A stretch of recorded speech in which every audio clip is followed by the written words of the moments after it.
नमस्कार, आप देख रहे हैं आवाज अड्डा और आपके साथ मैं हूं विपिन भट्ट। एथेनॉल वाले पेट्रोल पर देश में बहस अब तेज हो चुकी है। एक तरफ सरकार है जो कह रही है कि पेट्रोल में एथेनॉल की ब्लेंडिंग देश के लिए फायदे का सौदा है। इससे किसानों की आमदनी बढ़ेगी, कच्चे तेल के इंपोर्ट पर भारत की निर्भरता कम होगी, विदेशी मुद्रा बचेगी और पर्यावरण को भी फायदा होगा। लेकिन दूसरी तरफ देश के लाखों वाहन मालिक हैं जिनके अपने सवाल हैं, अपनी शिकायतें हैं और अपने अनुभव। किसी का दावा है कि E20 पेट्रोल से गाड़ी का माइलेज गिर गया, कोई इंजन और दूसरे पार्ट्स पर असर पड़ने की शिकायत कर रहा है, तो कोई पूछ रहा है कि जब उसकी गाड़ी E20 के लिए बनी ही नहीं थी तो उसके पास दूसरा विकल्प क्यों नहीं है। सोशल मीडिया पर शिकायतों और दावों की बाढ़ है, तो सरकार भी लगातार फैक्ट चेक, सफाई और आंकड़ों के जरिए आशंकाओं को दूर करने की कोशिश कर रही है। शनिवार को सरकार की तरफ से एक बड़ी प्रेस कॉन्फ्रेंस भी की गई, जिसमें ऑटोमोबाइल इंडस्ट्री से लेकर एथेनॉल से जुड़े सेक्टर के प्रतिनिधियों ने अपनी बात रखी।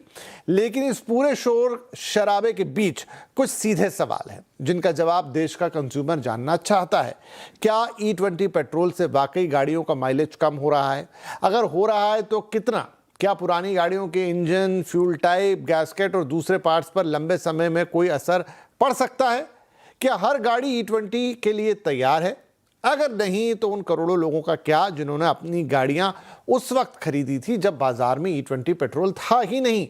और सबसे बड़ा सवाल, देश के लिए एथेनॉल ब्लेंडिंग जरूरी हो सकती है, किसानों के लिए फायदेमंद हो सकती है, इंपोर्ट बिल कम करने में मददगार भी हो सकती है, लेकिन क्या इन तमाम फायदों के बावजूद कंज्यूमर के पास कोई चॉइस नहीं होनी चाहिए? क्या पेट्रोल पंप पर E20 के साथ दूसरा विकल्प भी उपलब्ध होना चाहिए, या फिर सोशल मीडिया पर जिस तरह E20 को गाड़ियों का दुश्मन बताया जा रहा है वह डर जरूरत से ज्यादा बढ़ा चढ़ाकर पेश किया जा रहा है? आज हम न सोशल मीडिया के हर दावे को सच मानेंगे और न सरकार की हर सफाई को आखिरी सच। आज तथ्यों, आंकड़ों और एक्सपर्ट की मदद से समझने की कोशिश करेंगे कि एथेनॉल वाले पेट्रोल का पूरा सच आखिर क्या है, देश को इससे कितना फायदा है, कंज्यूमर की चिंताओं में कितना दम है और क्या राष्ट्रहित और कंज्यूमर के हित के बीच कोई ऐसा रास्ता हो सकता है जिसमें किसान भी फायदे में रहे, देश का इंपोर्ट बिल भी घटे और गाड़ी खरीदने वाले कंज्यूमर की जेब और उसकी चॉइस भी सुरक्षित रहे। तो आज की चर्चा शुरुआत करते हैं उसकी।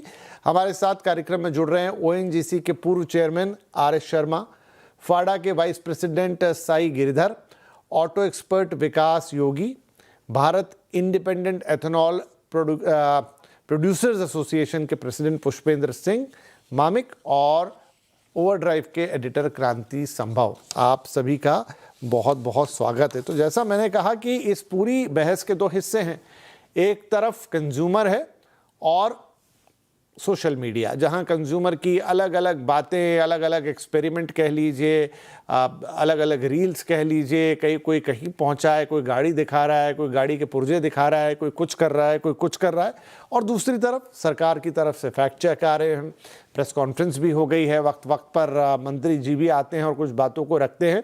तो दोनों तरफ से चीज़ें हो रही हैं। अब जैसा मैंने कहा कि आज हम कोशिश ये कर रहे हैं कि एक बैलेंस्ड अप्रोच के साथ इस कार्यक्रम में चलें।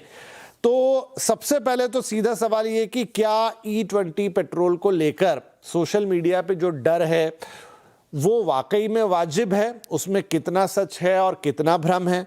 क्या वाकई में गाड़ियों को नुकसान पहुंच रहा है और या फिर दूसरी तरफ इसे बड़ा चढ़ाकर पेश किया जा रहा है? तो मैं ये सवाल लेके जाता हूं सबसे पहले क्रांति के पास। वो ओवरड्राइव के ऑटो एडिटर हैं और दोनों ही पक्षों को देखते हैं, सुनते हैं, समझते हैं। क्रांति, पहले मैं कंज्यूमर की साइड से आता हूं, उनकी तरफ से, कि ये जो सारी चीजें और ये हम कहां से देख रहे हैं, ये सब सोशल मीडिया पे आ रहा है।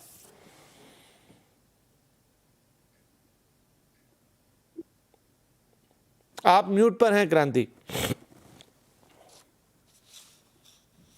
बड़ी कॉमन समस्या है ये, लेकिन शुक्रिया इस चर्चा में शामिल करने के लिए विपिन। यहाँ इथेनॉल को लेकर जो बहस चल रही है या जो चर्चाएं चल रही हैं उसमें मुझे मैं थोड़ा ओल्ड स्कूल हूँ, लेकिन पत्रकार जिस तरीके से हम लोगों ने किया है पत्रकारिता, उस हिसाब से मैं ज़रूर कहूँगा कि उसमें मैं थोड़े झिझक के साथ, थोड़े स्केप्टिसिज्म के साथ उन सभी कंटेंट को देख रहा हूँ। तो उससे बहुत सारा कंटेंट ऐसा है जो आजकल जिस तरह से हम व्यूज़ और ट्रेंड्स की बात करते हैं, उसको उठाने के लिए बहुत सारे कंटेंट बन रहे हैं, थोड़े से अधपके से हाफ ट्रूथ टाइप के कंटेंट बन रहे हैं। लेकिन जो सच्चाई ये है कि उस तरह के व्यूज के लिए जो कंटेंट बन रहे हैं, उसके अलावा सच्चाई बड़ी ये है कि इथेनॉल को लेकर समस्या चल रही है और आम जनता में एंग्जाइटी बहुत है। क्योंकि अभी हाल फिलहाल में जितने लोगों से हमारी बातचीत हुई है, गाड़ियों के जो कंटेंट, जो जेन्युइन रील हमने देखे हैं और लोगों से जो बातचीत हुई, उसमें ये जरूर लग रहा है कि गाड़ियों में समस्या कुछ आ रही है।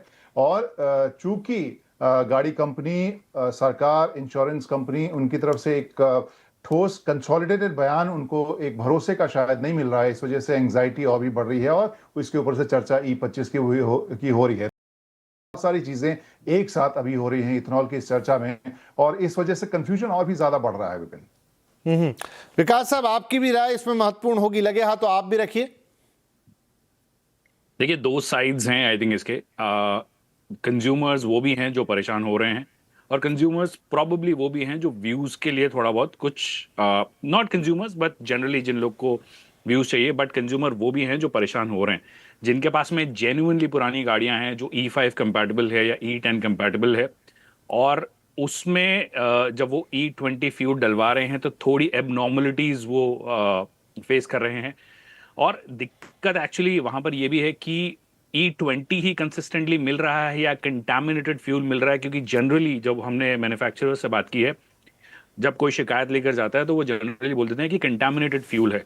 अब कंटामिनेटेड फ्यूल है, वो कहाँ पे कंटामिनेट हुआ है, क्या स्टोरेज में है या किस वजह से है, बट वो सारी बात E20 पे आके खत्म हो जाती है, क्योंकि हमें और भी सारी चीजें जो हैं उन पर ध्यान देने की जरूरत है। तो ऐसा भी है कि कस्टमर्स परेशान हो रहे हैं, और कुछ ऐसे भी हैं ऑफ कोर्स जो आई थिंक, क्योंकि मुद्दा चल ही रहा है इथेनॉल पे, आप कुछ भी लिख दीजिए आज की तारीख में तो चीजें सुनते हैं लोग, वो वायरलिटी फैक्टर भी है।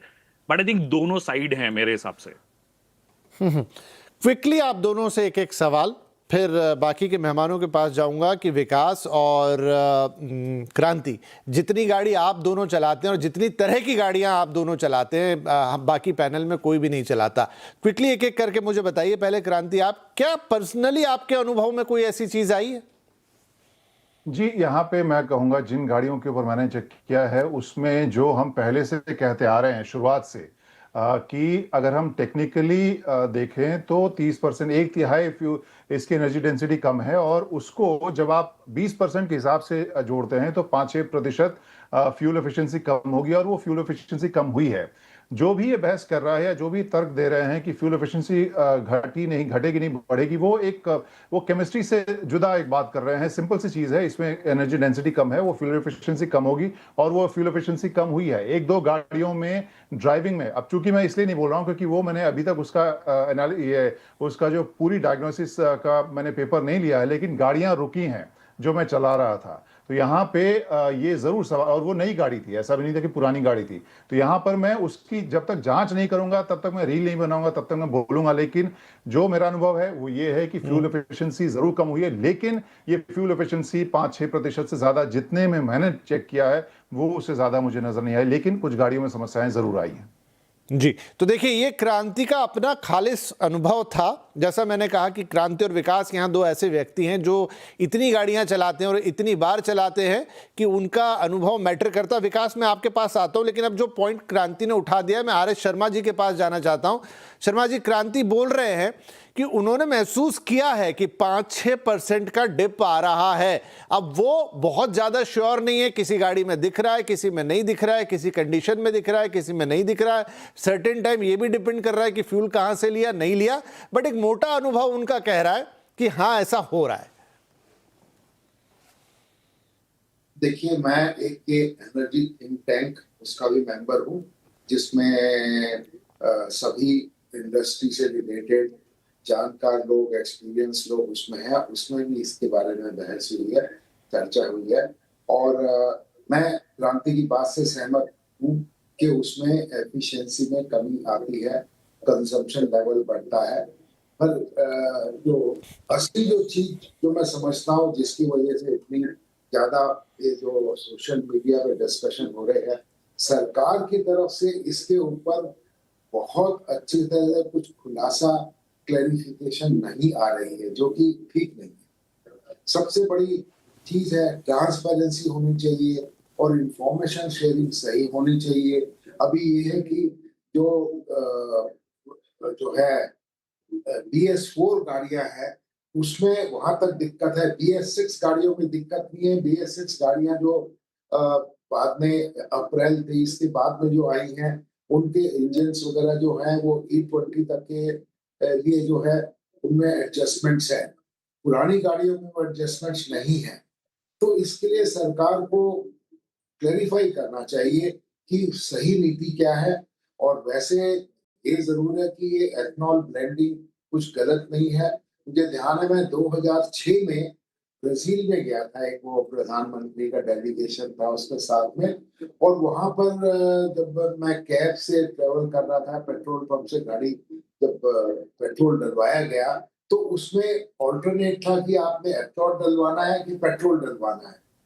तो जिसको जो बोलते हैं कि ड्वेल फ्यूल इंजन वहां पे उस किस्म के बनते थे उस वक्त भी, मैं 2006 की बात कर रहा हूँ। तो ब्राजील तो वैसे भी माना हुआ है कि एथनॉल की जो ब्लेंडिंग सबसे ज्यादा वहां पर होती है, तो मैंने अपनी आंखों से देखा है। तो यहाँ पे अगर जब हम 90% इम्पोर्ट डिपेंडेंट है इस चीज के लिए, तो उसमें अगर यहाँ पर एथनॉल की ब्लेंडिंग बढ़ रही है कुछ गलत नहीं है, पर ये जरूर है कि इंफॉर्मेशन शेयरिंग सरकार की तरफ से ठीक नहीं है, जो कि होनी चाहिए।